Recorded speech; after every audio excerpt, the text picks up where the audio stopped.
సినీ ఇండస్ట్రీలో హీరో హీరోయిన్ల మధ్య ఎఫైర్లు, రిలేషన్‌షిప్స్‌పై రూమర్స్ రావడం కొత్త విషయమేం కాదు. ముఖ్యంగా బాలీవుడ్‌లో ఇలాంటి వార్తలు తరచూ వినిపిస్తూ ఉంటాయి. అయితే దక్షిణాది సినీ పరిశ్రమలో కూడా కొన్నిసార్లు ఇలాంటి సంఘటనలు పెద్ద చర్చకు దారితీస్తాయి. కొంతమంది నటీనటులు తమ వ్యక్తిగత జీవితాల గురించి బహిరంగానే మాట్లాడుతుండగా, మరికొంతమంది మాత్రం రూమర్ల వల్లే వివాదాల్లో చిక్కుతుంటారు. తాజాగా ఒకప్పుడు టాలీవుడ్‌లో మంచి క్రేజ్ సంపాదించిన హీరోయిన్ నిఖిత గురించి సోషల్ మీడియాలో మళ్లీ చర్చ మొదలైంది.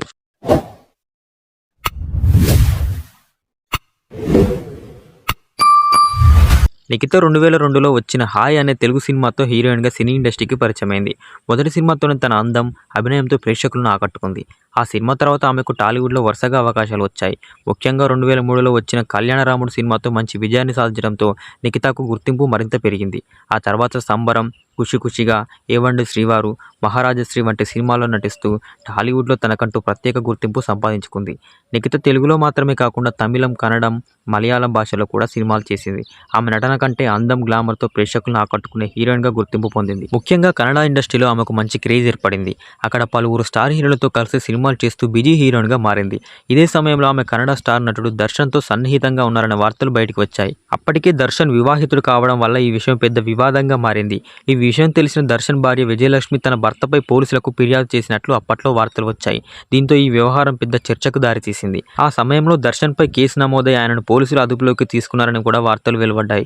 ఈ వివాదం కారణంగా నిఖిత పేరు కూడా పెద్ద ఎత్తున మీడియాలో చర్చకు వచ్చింది. ఈ ఘటన తర్వాత కన్నడ చిత్రసీమలో నిఖితపై తీవ్ర విమర్శలు వెలువెత్తాయి.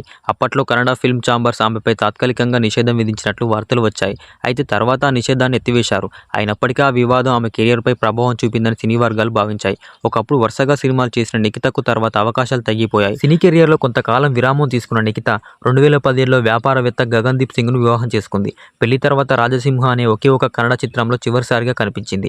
తర్వాత మరే మూవీలోనూ కనిపించలేదు. దాదాపు 6 ఏళ్లుగా వెండితెరకు దూరంగా ఉంటుంది.